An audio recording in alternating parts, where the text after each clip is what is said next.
ओम शांति। पिता श्री जी के अव्यक्त होने के बाद 1969 में होली के शुभ अवसर पर विशेष बाप दादा दादी हृदय मोहिनी जी के साकार तन का आधार लेकर हम बच्चों को इशारा देते। बाप दादा कहते, आज आपकी खास होली है क्या? होली कैसे मनाई जाती है? कैसे मनाई जाती है? होली मनाने आती है? संगम की होली कौन सी है? वर्तमान पार्ट अनुसार होली कैसे मनाएंगे? वर्तमान समय कौन सी होली मनाने की आवश्यकता है? होली में कई बातें करनी होती हैं। रंगा भी जाता है, जलाया भी जाता है, साथ साथ श्रृंगारा भी जाता है और कुछ मिटाना भी होता है। जो भी बातें होली में करनी है वह सभी इस समय चल रही हैं।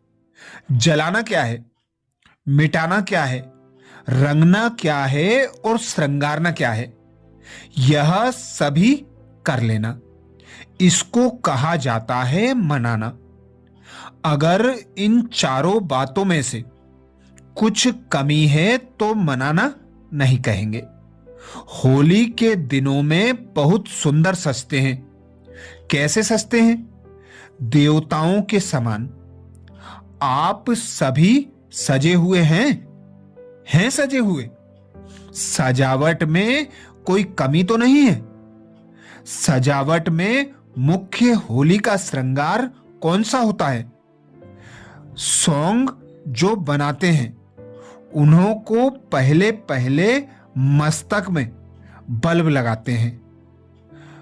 यह भी इस समय की कॉपी अर्थात नकल की हुई है। आपका भी संगम का मुख्य श्रृंगार है मस्तक पर आत्मा का दीपक जलाना। इसकी निशानी बल्ब जलाते हैं। लेकिन यह सभी बातें होने के लिए होली का अर्थ याद रखना है। होली, जो कुछ हुआ वह हो गया, हो लिया। जो सीन हुई हो ली अर्थात बीत चुकी। वर्तमान समय जो पॉइंट ध्यान में रखनी है वह है यह होली की अर्थात ड्रामा की ढाल की। जब ऐसे मजबूत होंगे तब वह रंग भी पक्का लग सकेगा। अगर होली का अर्थ जीवन में नहीं लाएंगे तो रंग कच्चा हो जाएगा। पक्का रंग रंगने के लिए हर वक्त सोचो, हो ली, जो बीता हो ही गया। ऐसे होली मना रहे हो? वह कभी कभी ड्रामा की सीन देखकर कुछ मंथन चलता है। ज्ञान का मंथन दूसरी बात है, लेकिन ड्रामा की सीन पर मंथन करना, क्यों, क्या, कैसे, यह किस चीज का मंथन है? दही को जब मंथन किया जाता है तब मक्खन निकलता है। अगर पानी को मंथन करेंगे तो क्या निकलेगा? कुछ भी नहीं। रिजल्ट में यही होगा। एक तो थकावट, दूसरा टाइम वेस्ट। इसलिए वह हुआ पानी का मंथन। ऐसा मंथन करने के बजाय ज्ञान का मंथन करना है। साकार रूप में लास्ट दिनों में सर्विस की मुख्य युक्ति कौन सी सुनाई थी? घेराव डालना, डबल घेराव डालना। एक तो वाणी द्वारा सर्विस का, दूसरा अव्यक्ति आकर्षण का।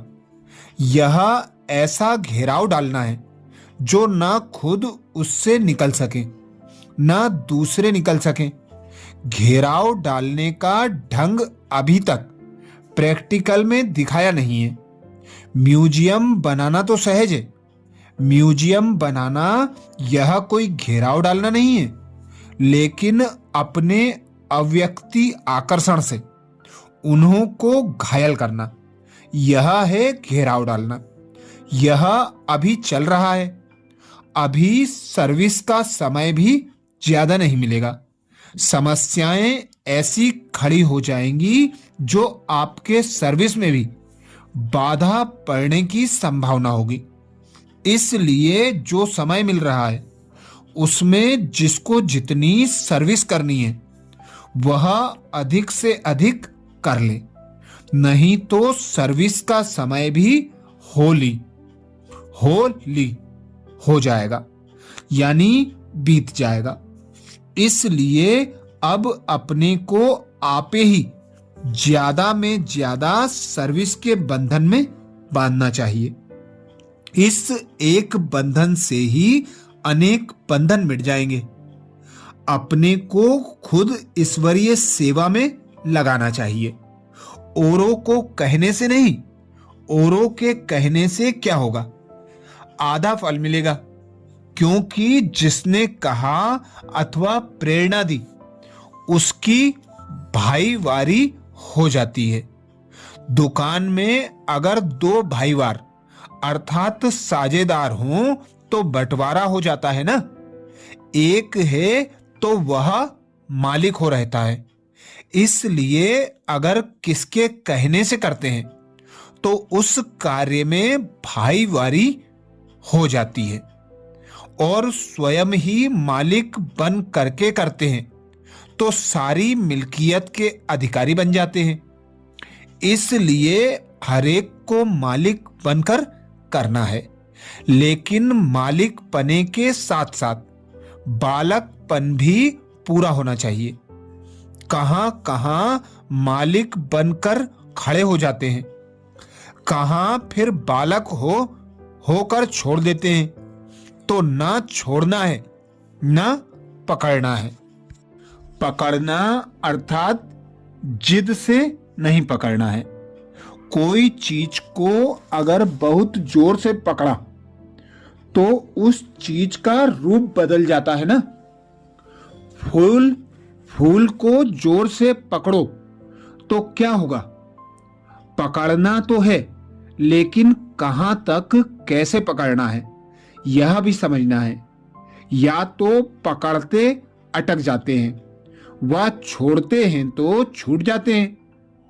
दोनों ही समान रहें, यह पुरुषार्थ करना है।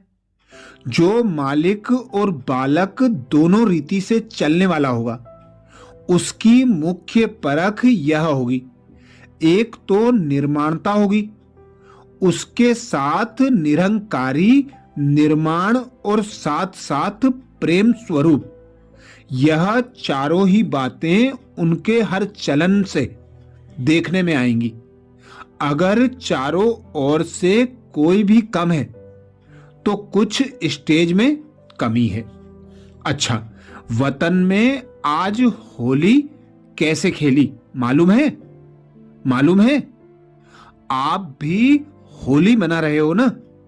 वहां संदेशी आई तो एक खेल किया।